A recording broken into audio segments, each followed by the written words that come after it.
dans cette vidéo, je vais vous présenter la planification dans OpenProd. OpenProd intègre en effet un planning de production disponible dans le menu en haut Fabrication, puis dans le sous-menu à gauche Planning des ordres de fabrication. Automatiquement, OpenProd ouvre une interface de planification permettant une gestion simple, graphique et rapide des ordres de travail et de production. Il est nécessaire dans un premier temps de sélectionner un atelier sur lequel on souhaite planifier les tâches.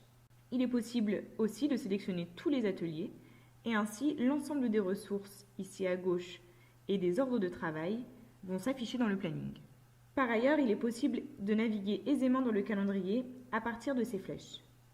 À savoir, le trait rouge ici indique la date actuelle. Je peux aussi naviguer de manière un peu plus grossière à l'aide de ces flèches à droite.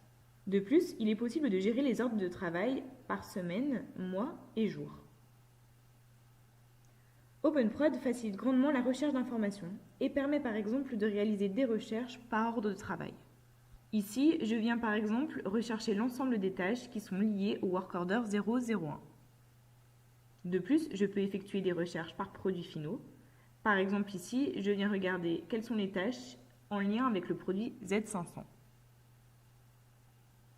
L'activité de planification est donc simple et rapide sous OpenProd. Je peux par exemple venir déplacer très aisément les tâches à l'intérieur du planning.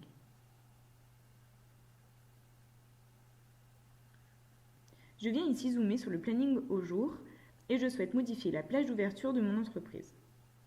Je double-clique sur le 7 août et je viens modifier les heures de début et de fin de travail sur cette journée. Automatiquement, OpenProd va venir réduire la plage d'ouverture du 7 août. Très rapidement, je peux venir modifier à nouveau l'heure de fin et je peux observer en instantané la modification réalisée dans le planning. Cette modification est visible aussi à partir de la vue mensuelle où j'observe bien que la plage d'ouverture du 7 août est réduite. D'autre part, OpenProd intègre dans le planificateur un calculateur de charge. Par exemple, si je viens déplacer cette tâche, alors je vois que la charge passe de 50% à 80%. Ici, je rajoute une nouvelle tâche et je vois alors que la charge de travail est désormais de 105%. Le calcul des charges est lui aussi réalisé en temps réel et permet une fiabilité dans la planification des ordres de travail. Enfin, OpenProd intègre un système d'alerte par une couleur rouge au sujet des matières premières, des clients ou des opérations précédentes ou suivantes. Prenons cet exemple. Le client attend cette opération pour le 20 juillet. Or, elle a été programmée au 23 juillet. Nous avons donc un retard.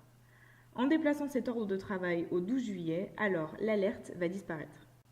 Si j'observe maintenant l'alerte qui porte sur l'opération précédente, je remarque que l'opération actuelle est programmée au 13 juillet, en sachant que l'opération précédente a elle été planifiée au 27 juillet. C'est pourquoi OpenProd me signale par cette couleur rouge l'incohérence. Pour finir, OpenProd facilite la gestion des ordres de travail à partir de l'interface de planning. En double-cliquant ici, le work order va s'ouvrir et je pourrai aisément modifier ses paramètres si nécessaire. Je peux aussi venir clore la planification de cet ordre de travail en cliquant droit dessus. Cela correspond à l'action « Terminer la planification de l'OT » qui est configurable à partir de l'interface du work order. Je termine donc ici ce tutoriel qui portait sur la gestion de la planification sur OpenProd et qui a permis de comprendre la gestion des filtres, la navigation courte, ainsi que la recherche d'informations.